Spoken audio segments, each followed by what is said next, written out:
I'm not gonna lie, I was reluctant to read through Higurashi when they cry at first. There were two major reasons why, with the first being that Higurashi wasn't my first Ryukishi join. That title belongs to Iwaihime. I bounced the hell off of Iwaihime. I was in the mood for a horror visual novel. It was on sale, and it was just not it. The characters lacked any spice, and the actual horror was just flavorless. Iwaihime set a bad first impression for Ryukishi's writing. Despite the fact that I had both read online and been told by a friend that shit was ass, it made me consider down the line, not everyone's work is gonna hit all the time. Even his fans aren't singing its praises like his other visual novels. The second reason is that I heard that Higurashi is a 100-hour commitment. That's huge. How far in would it take for me to start to feel it? If I ended up not feeling it, how far in would that be, and would I start feeling that sunk cost fallacy and feel obligated to just ride it out until the end, hoping for my opinion to become more positive? I ended up committing to the read because I had heard that it's one of the best visual novels, but mostly because of my friend that had previously read it, reassuring me to try it out and reinforcing that my previous experience with Iwaihime shouldn't reflect on Higurashi at all. And she was right. Thank you to my supporters. If you liked the video, consider subscribing, or even joining the Patreon, link on screen and in the description. If you do, you'll be thanked in the videos, be able to watch each video a week early, as well as gain access to bonus videos. Before starting up Higurashi, my friend told me to download and install something called the 7th mod. 7th mod is some cool shit. It takes the Steam release of the games and injects it with shit that came out on other releases of Higurashi. It adds full-on new chapters and arcs, which I didn't fuck with. The game was long enough and I needed to be done with it eventually. But one of the major things added to the 7th mod is completely different art styles to choose and change on the fly. When it comes to the art, there are 3 different art styles to choose from for the portraits of the various characters. With just a press of the P key, you can swap on the fly between the original Ryukishi portraits, the console portraits, and the manga gamer portraits. Because of how easy and quick it was to change the art style, I would often swap between them whenever a new character or portrait variant came up to see the differences between them. Like how Mion always carries around a model gun with her in the original portraits, but that shit wasn't present in the console portraits. I kinda wish the console portraits kept that aspect because it's kinda funny seeing Mion carry around a Glicky even at school. That shit wouldn't fucking fly anywhere or anytime else. Where the original portraits lack a trained artist's touch, this shit is filled with soul. It's the Zune school of doujin art where the creators is like, fuck it, I know it's not great, but who gives a shit? It's charming. Like, yeah, Rena might have fucked up manimal paws, but it's cute manimal paws, in a way. Then there is the manga gamer portraits, which are fucking ass. This shit looks straight out of an eroge visual novel. All the women are drawn to have vacuum-sealed clothing, wrapping real tight around their bodies to accentuate curves on characters that probably shouldn't have that shit accentuated. I'm not showing this for more reasons, but no, I don't want to see Satoko barely covering up with a towel. That's fucking weird. And their skin has this weird shine like they're constantly oiled up. If you've seen any pornographic art ever, you're probably familiar with that specific skin sheen. Like, girl, just wash off the Vaseline. And the men's portraits are not better. Oishi can best be described as the ugly bastard tag. Manga gamer portraits fucking suck. The portraits I ended up primarily using throughout my entire read through Higurashi would be the console portraits. They're pretty nice looking, evoking that late 2000s, early 2010s era anime aesthetic. I feel that look works here because that era of character design had this awkwardness to them, as there was a shift of analog to digital art, and artists were getting used to those new tools. It's like a more polished version of the original art conceptually, in that there is still this layer of unpolished charm to it. In addition, because I had the voice acting active, these portraits synergize better as they have built-in lip syncing. And lastly, this art style ended up giving portraits to characters that previously didn't have any, like the other classmates or Kumagai. In addition to 3 different portrait styles, there are 2 different styles of backgrounds to choose from. The original backgrounds have such an interesting aesthetic. These backgrounds are just real-ass photos of real-ass locations with filters thrown on top of it, and it really works for this story. It keeps it grounded and familiar feeling, while also being super uncanny and off-putting too, with scenes at night being a lot creepier than the alternative backgrounds. It's an aesthetic that really fits the tone of the story very well. The other set of backgrounds come from the console version of Higurashi. These backgrounds actually fill modern screens being 16:9, that fills the entire screen except for these really thin lines at the side of the screen that only become noticeable when there's a color inversion or when certain CG pop up. So not quite 16:9, but close enough. There's a lot more variety in the locations, and even within singular locations, there are added variations indicating different times of day. In the originals, there was no late day variant, but in the console backgrounds, there's a version with an oranging sky as the sun sets. And a lot of backgrounds are a lot clearer with what is supposed to be depicted. The ritual storehouse originally looked to just be a cluttered as fuck closet where it wasn't clear what the hell you were looking at. The console backgrounds looked just like a fucking dusty room. I ultimately ended up using the console backgrounds for my read-through of Higurashi. I was using the console portrait so it was just consistent with the art style. Additionally, I like having the additional new backgrounds for areas not originally depicted.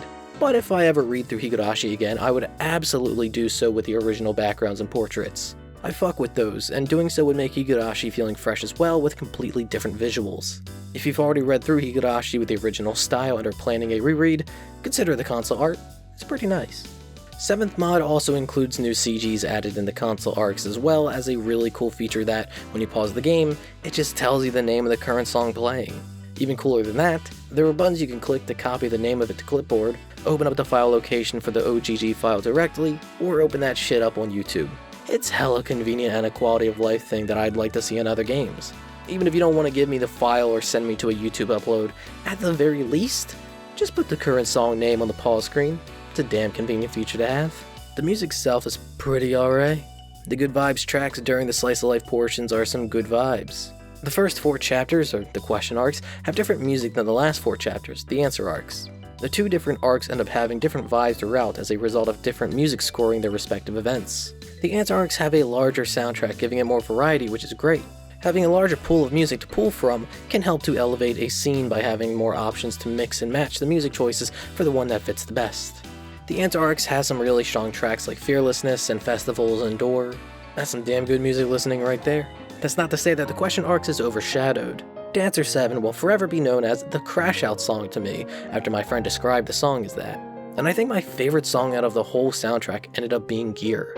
Gear is a sad solo piano track, which is atypical for me since those types of tracks tend to not be my favorites. Not the part about it being melancholic, but more so that solo piano isn't my thing. But damn, I fucked with Gear heavy. Maybe it's the progression of the song, with the melody building up to playing the bass line. Or it could be because of the emotional attachment to the scenes that it plays over, and how it really elevated those moments in the story. I don't know, this one just fucking hits. But damn, do these tracks need to fucking loop better. There are so many times where the song playing would fade out and I would think to myself, oh, is it doing a dramatic music fade out to build up tension because shit is about to pop off? Only for the song to just start playing again and ruin that falsely built tension. On the rare occasion, the song would even fade out in time with the scene's ending, and that would work incredibly well. But then the song will start its loop back up for a second before it starts fading back out and ruining the shit out of that moment. Okay, let's actually talk about the actual writing and what's in Higurashi now. If you're wondering why I haven't talked about the story at all in this visual novel, it's because it's kind of difficult to talk about what I like about it without talking about some spoilery shit. So consider this your last warning before I start talking about some of the events in Higurashi. I'm not going to just say the fucking ending or what the major twists are or who done what and why, none of that shit. But I will have to talk about chapters 1, 2, 5, and the beginning of 8 in some capacity. I said at the beginning of this that I had heard that Higurashi is a 100-hour commitment. That shit is not a lie, and sure as fuck isn't an exaggeration. No, really. I recorded every second of my time reading through Higurashi, which is sure to make trying to find specific examples a bitch, but that's besides the point. The point is that the total runtime ended up being 100 hours and 38 minutes. Not even a fucking whiff of an exaggeration anywhere around here. This shit is long. This shit is a commitment. Despite being told that this clocks in at 100 hours to read through, I was in kind of disbelief when I saw that final runtime. That time wouldn't be worth it if the story and the horror especially didn't hit. And it fucking hits. Higurashi focuses a lot on paranoia-based horror. Sure, there's a bunch of violence in the story, some fucked up shit goes down, but none of that is what got me. What really drew me in and creeped me out is that feeling of not knowing who to trust or why you shouldn't trust them. More than that is the feeling of thinking someone is there watching you, observing your every action and hearing your every word. There are moments in chapter 1 that really hooked me and got me really creeped out when I read it. The moments of Keiji walking and hearing an extra step that he didn't take, but no one was around to make that step. Or when he was making a phone call, which lasted what felt like an hour, only to find out that Rena was standing on the other side of the door, listening in the entire time. That shit is terrifying, and imagining that scenario actually playing out makes me uncomfortable as hell. I fucking love it. I would call Higurashi a horror story, but it's not a horror story the whole time. I'd say that after chapter 4, Higurashi starts to transition from horror to more of a mystery thriller, being less about the spookiness about what is happening, and more about the why it is happening. But the horror really only takes claim of half of Higurashi's runtime. The other half is some extended slice-of-life shenanigans, which I'd say works in its favor. Unlike Iwaihime, where the horror and the slice-of-life feels completely and tonally disconnected, the slice-of-life in Higurashi amplifies its horror. These moments of a curry competition, hanging out playing card games with friends, or going to a festival gives you a point of reference for what normal is and what it should be. Once you have that base of normalcy and comfort, when that shit starts hitting the fan, you end up feeling it way harder, when that normalcy and comfort is taken away from you. I'd say one of the major reasons why it works here in Higurashi is because every scene is long as fuck. I wouldn't say brevity is a word known to Ryukishi. Something as simple as a water gun battle takes 30 fucking minutes to read through as it explores the tactics used by the characters and the traps each one sets. Whether that be teaming up, hiding additional weapons ahead of time, using the environment to your advantage, a bunch of shit goes down in this fucking water gun battle. Now, of course, this isn't just slice of life for the sake of slice of life. Ryukishi's really fucking good at foreshadowing shit within this daily life and bringing it back up later and bringing new meaning to it. But at the same time, while this works for Higurashi, it makes for a rough first time experience. When I was first reading through chapter 1 for the first 5 hours, I was getting worried. I was reading hour after hour of taking tag hyper seriously, treating a card game like it's life or death, and digging through trash. This lasted for 5 hours, which was making me kinda nervous. I was thinking to myself, when is this going to get interesting? Will it ever get interesting? I was 5 hours in, and in most other stories, I would have been given a hook by that point. If I didn't know what Higurashi was and was going in blind, I would have dropped that shit by that point. But after the 5th hour, you're finally given that hook I was looking for, and call me a fucking fish because my ass was hooked. Oh, would you look at that? Read chapter 1 in one sitting over 11 hours. Damn. But this habit of really delving deep into each scene works for the twist that Higurashi's story takes. The entirety of chapter 2's slice of life section is about Mion, or at least a girl that looks like her claiming to be Shion. I saw this shit and immediately pegged it as, that's a twin. It's super obvious that that's what the twist is going to be, and the more that Keiichi believes otherwise, the more obvious that Shion is, in fact, Mion's twin. But then this shit keeps going on for hours. And the constant back and forth of Shion saying she's not Mion and Keiichi being dumb as fuck, thinking that she's just Mion, it got to the point that I started to think that the twin angle was a red herring and that the real twist is that Mion was hiding behind another personality, either as a coping method or due to psychological issues. It's possible, right? At this point, Higurashi had gaslit me by spending hours exploring every encounter between Keiichi and Shion, and Keiichi's doubts that Shion is real, that I started to also doubt my first instinct of Shion being a twin. It was then, 20 minutes later, that the real reveal was that it was exactly what I thought to begin with. Shion's a fucking twin. Higurashi, you gaslighting bitch. The structure is used constantly for several other twists in the story. Won't say specifics because that's major spoilers. But if you've already read through Higurashi, you could probably point to other major examples and see that same structure used over and over. Higurashi is split up into 8 chapters, with the first 4 comprising the question arcs and the last 4 making up the answer arcs.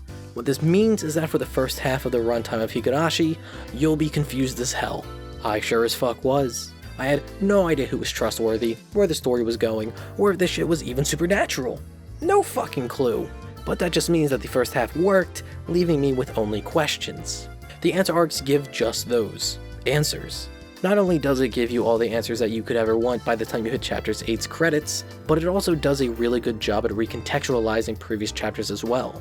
When you first read through chapter 5, for example, you're reading through Shion's perspective, and it eventually reveals that this is just a different perspective of chapter 2's events, completely recontextualizing Mion's crash out and how that played out and why. Higurashi is a kinetic visual novel. This means that there's no choices, no gameplay, just pure reading. That is, until you get about 80 hours in, start chapter 8, and get presented with a really cool structure change. For the beginning section of chapter 8, Higurashi's structure deviates to one where you have to piece together the timeline yourself of 50 different short scenes. I feel like these scenes was shit Ryukishi wanted to include somewhere in the story, but found it tricky to slot them in and ended up with this conclusion. and I fucked with it. It was pretty cool going through the various fragments and piecing together the order of which you should watch them before getting thrown back into the traditional kinetic structure to read the rest of Chapter 8. I'm really glad I ended up giving Ryukishi a second chance. I'm glad I trusted my friend's judgment and her recommendation to give Higurashi a try, and the fact that she already owned the games on Steam and I could just use family sharing to play through them. If you ended up skipping to the end to hear my final thoughts on Higurashi because you too are reluctant to start playing through it, I want you to know these two things. The first is that the first chapter is free on Steam. I would absolutely recommend reading through that entire chapter. It is worth that at the very least. And the second thing, damn, this is going to really sound like some Uber unemployment activities, I read through all of Higurashi over the span of 2 weeks.